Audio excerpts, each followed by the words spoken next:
इसमें। तो सबसे पहले फॉर लूप की बात करने से पहले हम बात कर लेते हैं लूप। लूप होता क्या है? लूप का मतलब होता है जैसे हम लूप में गाने लगा के सुनते हैं, मतलब एक बार लगा दिया वो बार बार रिवाइंड होते रहता है ना। तो कोई भी काम का एक ही तरीके से बार बार होना लूप कहलाता है। जैसे मैंने यहाँ पे वर्ड यूज़ करा एक ही तरीका, ठीक है, और स्टार्टिंग पॉइंट और एंड पॉइंट होना चाहिए। इसका क्या मतलब है? लेट्स सपोज हम बिगिन करते हैं 2 3 4 5 6 7 8 9 लेट्स से 10। तो यहाँ पे स्टार्टिंग पॉइंट होना चाहिए, तो ठीक है जी ये स्टार्ट हो गया, ठीक है। एंडिंग पॉइंट होना चाहिए, तो ठीक है जी ये एंड हो गया, ठीक है। और सेम काम क्या है? +1 +1 +1 हो रहा है, तो ये लूप कहलाएगा। अगर कोई भी काम एक ही तरीके से बार बार होता है तो बेसिकली हम उसको क्या कहते हैं? लूप कहते हैं, ठीक है। अब यहाँ बात आती है, देखिए यहाँ पे थोड़ा सा मिथ है, ध्यान से सुनिएगा, इंटरव्यू में बहुत ध्यान पूछते हैं इसको कि लूप के टाइप क्या होते हैं, है ना। तो 3 टाइप के लूप होते हैं। पहला होता है फोर लूप, ठीक है।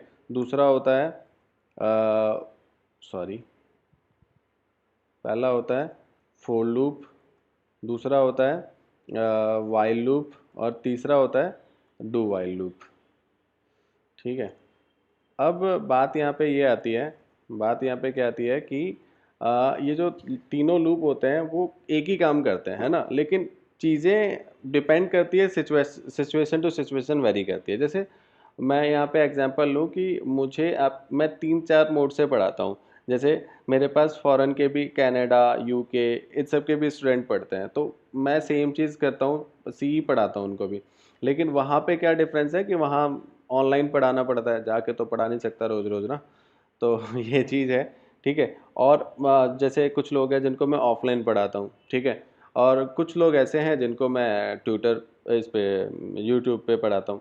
तो मे सबकी चीज़ें हैं कि कौन कैसे पढ़ना चाहता है, किसके लिए क्या सिचुएशन सूट करती है, तो वही तरीका है। काम सेम होता है, लेकिन काम को करने का तरीका बदल जाता है ना।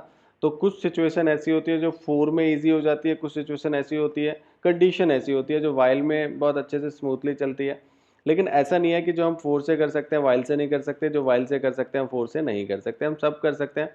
लेकिन ये हो सकता है किसी को करने में ज़्यादा डिफ़िकल्टी आ जाए, किसी को कम करने में थोड़ा कम डिफ़िकल्टी आ जाए। तो ये डिपेंड करती है, वेरी करती है सिचुएशन। एक मैंने वीडियो बनाया है जो इंटरव्यू क्वेश्चन से रिलेटेड है कि आपको इंटरव्यू में क्या पूछे जाते हैं, तो वो मैं अपलोड करने वाला हूँ, तो एक बार आप लोग देख लेना। उसमें बहुत सारे ऐसे क्वेश्चन हैं जो लूप से रिलेटेड पूछते हैं आपको, तो मैं वो अपलोड करने वाला हूँ, तो वो भी आप ज़रूर देख लेना। आपका इंटरव्यू 100% मेरी तरफ से क्लियर हो जाएगा, ये मैं गारंटी लेता हूँ, ठीक है। तो ये चीज़ें, तो लेट्स बिगिन विद, हम 4 वेरिएबल से इसमें कवर करेंगे। मैं सोच रहा था कि तीनों इसमें ले आऊँ, तीनों फोर, डू वाइल और वाइल, लेकिन इसमें ना नेस्टेड भी होता है, ठीक है। तो थोड़ा सा देखिएगा कैसे हम चीज़ों को करते हैं। लेट्स बिगिन विथ, सबसे पहले हमने एक यूज़र से वैल्यू लेनी है। नहीं, हम सीधा ले लेते हैं ए इज़ इक्वल टू में 1, ठीक है। हम इसको ना लूप जब लगाते हैं जैसे 4, ठीक है, इसमें सबसे पहले हम इनिशलाइज करते हैं int a is equal to में 1, ठीक है। उसके बाद हम क्या करेंगे, a less than is equal to 10, कि 10 तक चले, ये कंडीशन होती है, ये इनिशलाइजेशन होता है। और फिर यहाँ पे क्या होती है, अब देखिए यहाँ पे अगर मैंने इनिशलाइज कर लिया, इनिशलाइज मतलब डिक्लेरेशन कर लिया, इंट लिख दिया, तो यहाँ पे लिखने की ज़रूरत नहीं है। और अगर मैं यहाँ पे ना भी लिखूँ तो चल जाएगा, अगर मैं यहाँ पे इसको इनिशलाइज कर रहा हूँ। मैं बार बार एक वर्ड यूज़ कर रहा हूँ, इनिशलाइजेशन। चलिए इसको भी थोड़ा सा समझ लेते हैं।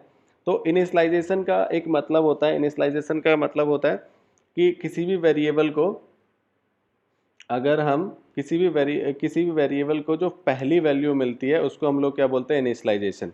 मतलब जैसे यहाँ पे ए को पहली वैल्यू मिली है ना 1, तो ये हमारा क्या हो गया, इनिशलाइजेशन हो गया, पहली वैल्यू मिलना। और वैल्यू मिलना क्या होता है, असाइनमेंट। ये कुछ भी हो सकता है ना, असाइनमेंट जो है वो कुछ भी हो सकता है, ठीक है। मतलब एक बार भी असाइन कर सकते हैं, 4 बार भी असाइन कर सकते हैं, लेकिन जो पहली वैल्यू होगी वो क्या कहलाती है, इनिशलाइजेशन। अब ये पॉइंट जो है वो इनिशियल स्टेज भी है, इनिशलाइजेशन भी है और असाइनमेंट भी है। आई होप आपको समझ में आया होगा। अगर नहीं आया होगा तो आप मुझे कॉल कर सकते हैं, मैसेज कर सकते हैं, मैं आपको वहाँ पे भी समझा दूंगा, ठीक है। तो आज के ये इनिशलाइजेशन के आगे बढ़ते हैं हम। तो हमने यहाँ पे सबसे पहले इनिशलाइज कर दिया, फिर हमने कंडीशन चेक किया कि ए की value less than is equal to 10 होनी चाहिए। फिर मैंने क्या किया, ए प्लस प्लस मतलब इंक्रीमेंट और डिक्रीमेंट। अब यहाँ पे मैंने क्या किया, स्टार्टिंग किया, एंड किया, ठीक है। कर्ली ब्रेसेस लगाने से बेनिफिट ये होता है कि अगर कोई चीज़ सेपरेशन में आ जाती है, अगर मैं नहीं भी लगाऊंगा इस टर्म में तो कोई दिक्कत वाली बात नहीं है।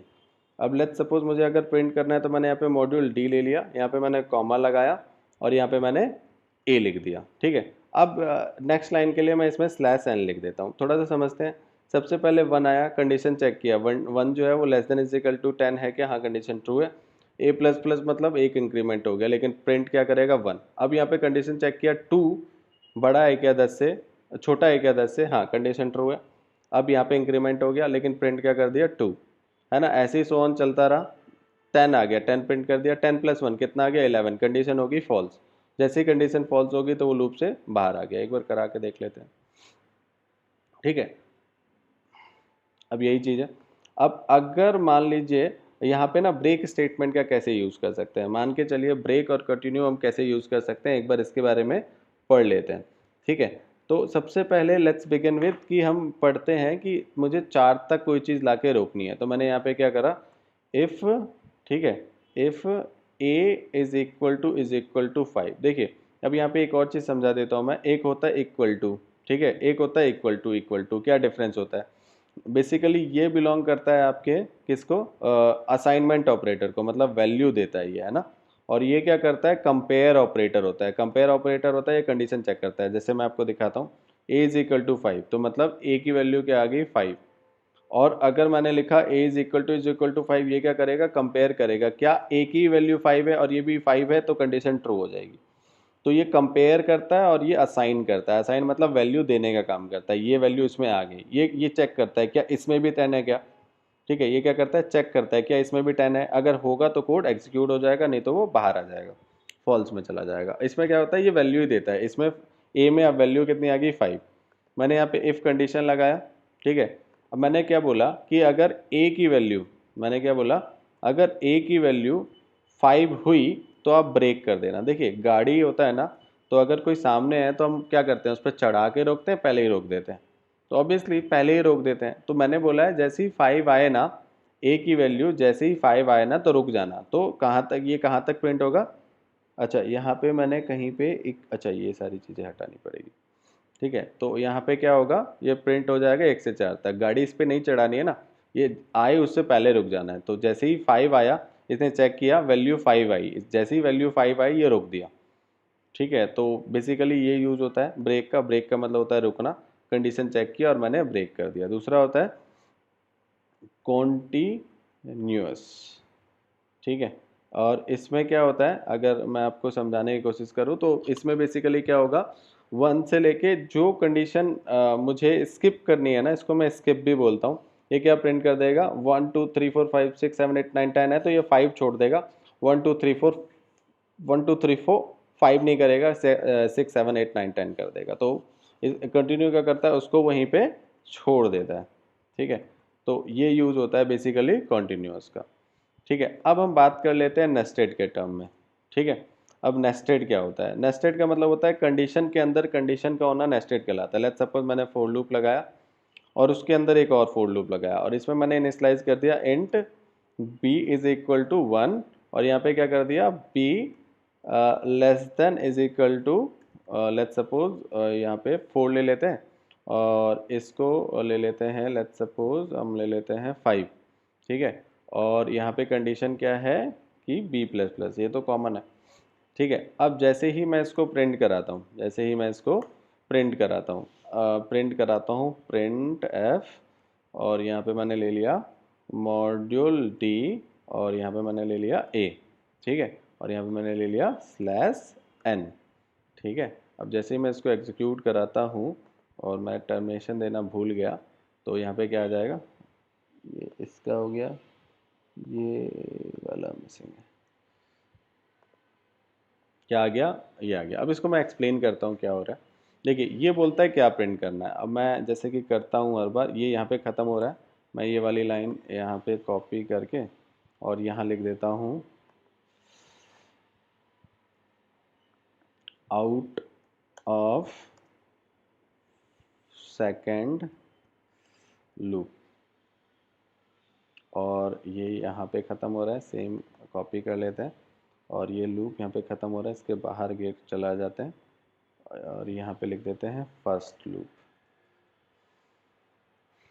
जैसे ही मैं एग्जीक्यूट करता हूँ तो आप देखेंगे ये बोलता है क्या प्रिंट करना है, क्योंकि मैं 1 प्रिंट करा रहा हूँ। अब क्योंकि कोई चीज़ किसी के अंदर है तो कोई ना कोई रिलेशन तो होगा। हाँ, अगर कोई चीज़ किसी के अंदर है तो कोई ना कोई तो रिलेशन होगा। तो ये अगर मैं सिंपल 1 से लेके 5 तक प्रिंट करूँ तो सिंपल 1 2 3 4 5 प्रिंट हो जाता।